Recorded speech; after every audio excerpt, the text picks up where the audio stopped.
പെട്ടെന്ന് ക്രേവിങ്സ് ഒക്കെ തോന്നുമ്പോൾ 2 മിനിറ്റിൽ ഉണ്ടാക്കാൻ പറ്റിയ നല്ലൊരു മഗ് കേക്ക് കണ്ടാലോ. ഏത് മഗ്ഗിലാണോ ബേക്ക് ചെയ്തെടുക്കണത് ആ ഒരു മഗ്ഗിലേക്ക് 4 ടേബിൾ സ്പൂൺ മൈദ ഇട്ട് കൊടുക്കുകയാണ്.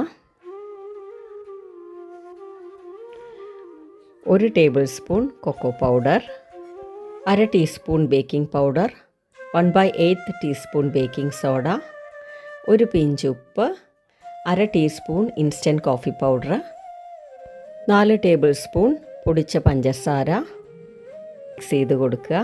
2 ടേബിൾ സ്പൂൺ പുളിയില്ലാത്ത തൈര് കൂടെ ചേർത്ത് കൊടുക്കുക. പിന്നെ 3 ടേബിൾ സ്പൂൺ ഇളം ചൂട് പാൽ ചേർത്ത് കൊടുക്കുക. 1/2 ടീസ്പൂൺ വനില എസൻസ്, പിന്നെ 2 ടേബിൾ സ്പൂൺ മെൽറ്റ് ചെയ്ത ബട്ടറും കൂടെ ചേർത്ത ശേഷം മിക്സ് ചെയ്ത് കൊടുക്കണം. മൈക്രോവേവിൽ 2 മിനിറ്റ് ബേക്ക് ചെയ്തെടുക്കാം. അത് അകത്തേക്ക് പോവുകയാണ്, അത്രയും സോഫ്റ്റായിട്ടുണ്ട്.